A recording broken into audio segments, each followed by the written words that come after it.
Lawsuits over a controversial census question, a possible trade war with China, and a move to give lawmakers more power in nuclear weapons talks all are among the issues facing Representative Brad Sherman of Sherman Oaks when Congress is back in session next week. Congressman Sherman is a senior member of the House Foreign Affairs Committee, the ranking member of the Subcommittee on Asia, and former chairman of the Subcommittee on International Terrorism, Nonproliferation, and Trade. Good morning to you. Good to be with you. Good to see you. So China, we've known for some time there's some unfair trade practices, between the two countries. Why are we now facing a possible tariff war, and who stands to take the biggest hit here?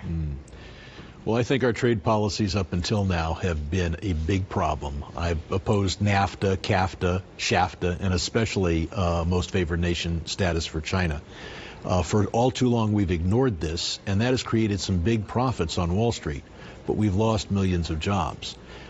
Now, Trump is trying to do something about this, and, I tend to support Trump on almost nothing. But I'm not sure he's doing it the right way. He started by going after our allies, Canada and Europe, on aluminum and steel. What he should have done is go first and foremost after China, where their stealing of our intellectual property, their unfair subsidies and hidden tariffs have really created the most distorted trade relationship two countries have ever had. You recently introduced legislation called the Nuclear Cooperation Reform Act of 2018. It's basically moved to amend the Atomic Energy Act of 1954. What is it, and why is it necessary? Well, a lot of countries want to cooperate with us in building nuclear power plants, and one of those is Saudi Arabia. But we've got to be concerned that they not try to develop nuclear weapons. And our position is that if they'll agree to what we call the gold standard agreement, which the United Arab Emirates agreed to, fine, we'll let that go. But if this is an agreement that allows them to move toward a nuclear weapon, then we need Congress to get involved and go forward only if we vote for it. Because Saudi Arabia is against Iran, but that doesn't mean that they're a Jeffersonian democracy, and it doesn't mean that Saudi Arabia having nuclear weapons makes the Middle East safer. Right. This act also looks to amend wording about nationals of third countries and their access to reactors and sensitive material.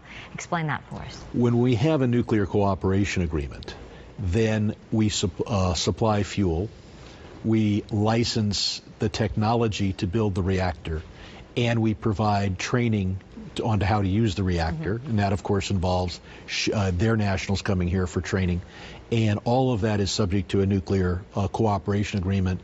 We should have one with Saudi Arabia as long as the Saudis agree not to enrich uranium themselves, not to reprocess, not to do the things that make you worry that they could be moving toward a nuclear weapon.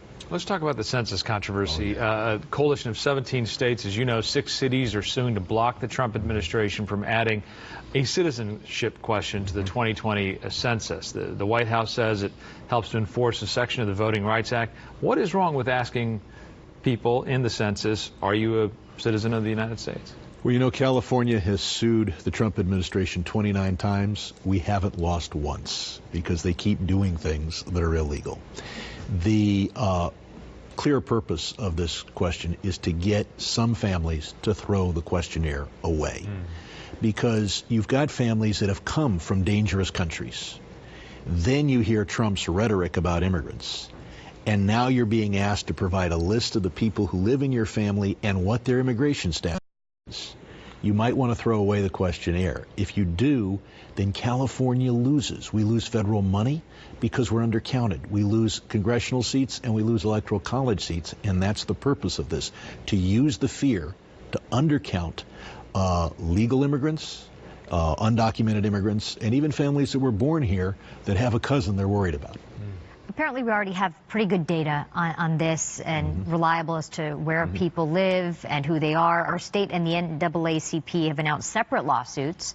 So how does the citizenship question boil down to a racial issue that could impact elections?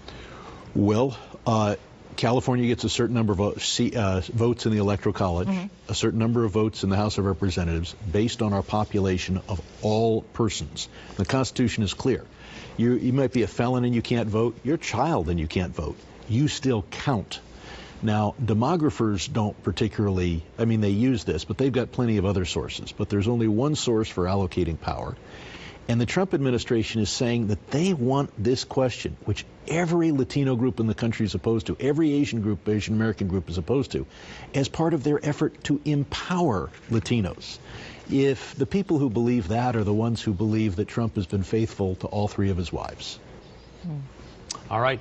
Once again, Congressman Brad Sherman, a senior member of the House Foreign Affairs Committee and the ranking member of the Subcommittee on Asia. It's good to see you. Thanks.